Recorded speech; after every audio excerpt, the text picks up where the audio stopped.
नमस्कार. आषाढी एकादशीच्या मनपूर्वक शुभेच्छा. मी सुप्रिया म्हात्रे. आपल्या संपूर्ण महाराष्ट्राचं आराध्य दैवत असलेल्या आपल्या विठू माऊलीचा आज कौतुकाचा दिवस. सगळे वारकरी आज ओव्या, अभंग, टाळ, मृदुंग यांचा गजर करत विठू माऊलीच्या नामात दंग असतील. माझी एक कविता मी विठुरायाच्या चरणी अर्पण करू इच्छिते. कवितेचं शीर्षक आहे बा विठ्ठला. बा विठ्ठला, 28 युग तू उभा राहून दमलास का रे? भक्तांची गाऱ्हाणी तू ऐकून ऐकून थकलास का रे?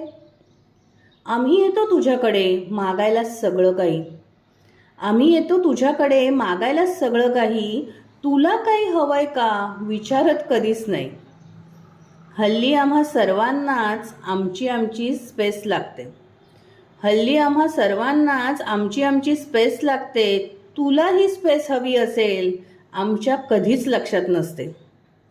एक दोन मुलं आम्हा तरी बापडे दमून जातो. एक दोन मुलं आम्हा तरी बापडे दमून जातो. तू तुझे लाखो भक्त लीलया सांभाळत राहतोस. आम्ही तशी आळशीच माणसं. आम्ही तशी आळशीच माणसं कंटाळा तर रोजच करतो. तू मात्र शांत, प्रेमळ, अव्याहत खपत राहतोस. देवा मी तुझी भक्त, तुझं मला कौतुक भारी.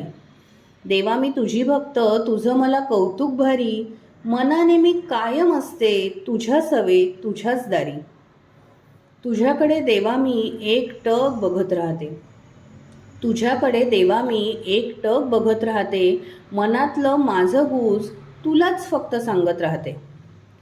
तुला काय वाटत असेल विचार मी करत असते.